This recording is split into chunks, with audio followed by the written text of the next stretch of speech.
केंद्र शासित राज्य बनने के बाद जम्मू कश्मीर में पहली सरकार बनी है और उमर अब्दुल्ला केंद्र शासित जम्मू कश्मीर के पहले मुख्यमंत्री भी बन गए हैं। लेकिन एक चिंता, एक व्यथा जो जम्मू कश्मीर के केंद्र शासित प्रदेश में है वो है पूर्ण राज्य का दर्जा, जिसका लोक लुभान जम्मू कश्मीर विधानसभा लड़ने वाली तमाम पार्टियों ने चुनाव से पहले किया था। लेकिन अब व्यथा पर जम्मू कश्मीर के उपराज्यपाल ने क्या उमर अब्दुल्ला के प्रस्ताव पर क्या मोहर लगाई है, आइए आपको विस्तार से बताते हैं। नमस्कार, स्वागत है आपका न्यूज स्कूप में। मैं आपके साथ गेटी भाविया। केंद्र शासित प्रदेश जम्मू कश्मीर को पूर्ण राज्य का दर्जा देने के वादे चुनाव से पहले इतने जोर शोर से हुए कि मामला अब सुप्रीम कोर्ट के खाते तक पहुंच गया।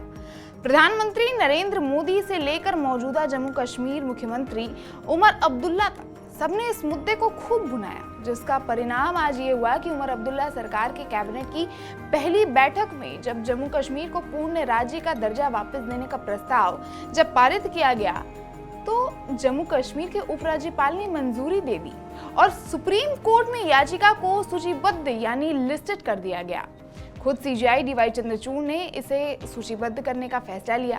हालांकि कुछ दिनों पहले का इतिहास पलटने से तो यही मालूम होता है कि उपराज्यपाल मनोज सिन्हा खुद भी जम्मू कश्मीर को पूर्ण राज्य बनाने के समर्थन में ही थे। तो ये थी पुरानी किताबों के दस्तावेज। फिलहाल इस प्रस्ताव पर डिप्टी सीएम सुरेंद्र कुमार चौधरी का नया बयान आया है, जिसमें उन्होंने कहा है कि केंद्र को अपना वादा पूरा करना चाहिए और राज्य का दर्जा बहाल करना चाहिए। ये हमारा अधिकार है, हम वही मांग रहे हैं जो उन्होंने पहले ही वादा किया था। इस मांग को लेकर उमर अब्दुल्ला 2 दिन में दिल्ली में प्रधानमंत्री नरेंद्र मोदी से मुलाकात करेंगे।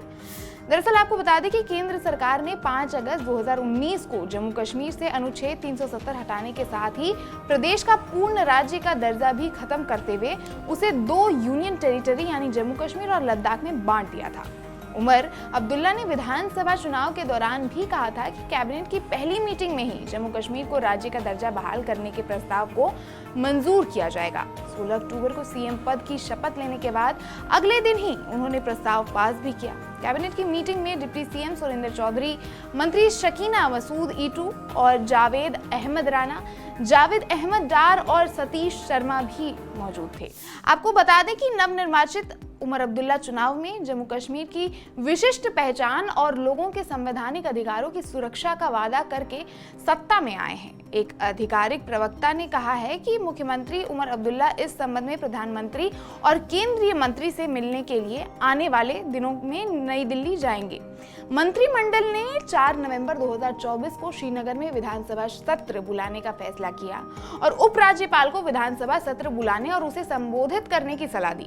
चुनावी प्रक्रिया से पहले हालांकि खुद मोदी जी भी जम्मू कश्मीर के पूर्ण राज्य बनने के समर्थन में थे। उन्होंने खुद अपने एक रैली में जनता को संबोधित करते हुए अपनी इच्छा पेश की थी। उन्होंने क्या कहा था, आप खुद सुनिए।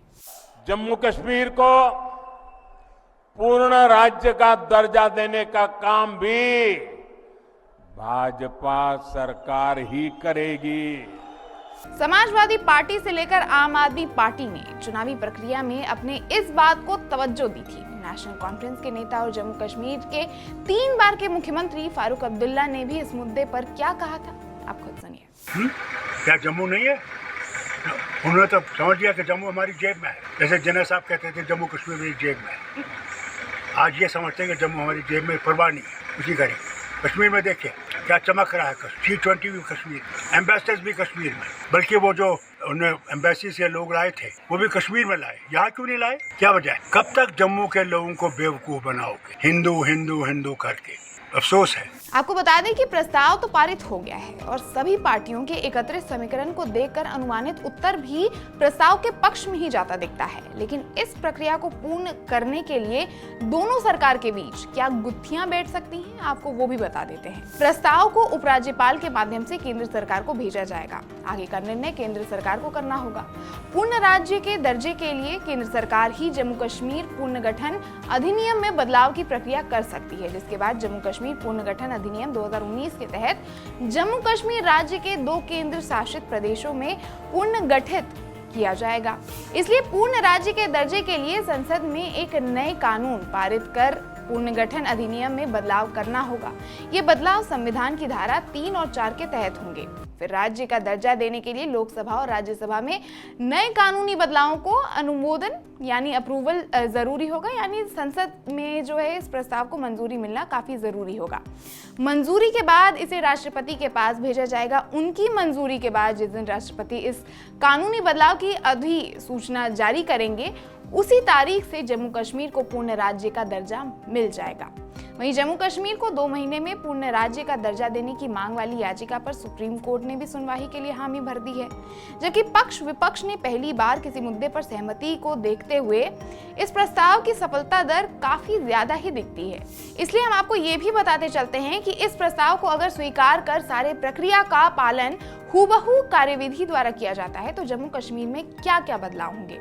राज्य की विधानसभा को पब्लिक ऑर्डर यानी सार्वजनिक व्यवस्था और समवर्ती सूची यानी उन विषयों की सूची जिन पर केंद्र और राज्य सरकार दोनों का अधिकार होता है, उनके मामलों में कानून बनाने के अधिकार मिलेंगे। सरकार कोई वित्तीय बिल पेश करती है तो इसके लिए उसे उपराज्यपाल की मंजूरी लेने की जरूरत नहीं होगी। एंटी करप्शन ब्यूरो और अखिल भारतीय सेवाओं पर राज्य सरकार का पूरा नियंत्रण हो जाएगा, यानी राज्य में अधिकारियों के ट्रांसफर और पोस्टिंग राज्य के हिसाब से ही होंगे, उस पर उपराज्यपाल का नियंत्रण नहीं होगा। आर्टिकल 286, आर्टिकल 287, आर्टिकल 288 और 304 में बदलाव से व्यापार, टैक्स और वाणिज्य के मामलों में राज्य सरकार को सभी अधिकार हासिल हो जाएंगे। केंद्र शासित प्रदेश में विधायकों की संख्या के 10% मंत्री बनाए जा सकते हैं। राज्य का दर्जा बहाल होने से मंत्रियों की संख्या का ये बंधन भी खत्म हो जाएगा और विधायकों की संख्या के 15% तक विधायक जो है मंत्री बनाए जा सकेंगे। इसके अलावा जेल के कैदियों की रिहाई और नेशनल कॉन्फ्रेंस के बाकी चुनावी वादे पूरे करने वाली योजनाओं को पूरा करने के लिए राज्य सरकार को केंद्र से ज्यादा अधिकार हासिल होंगे।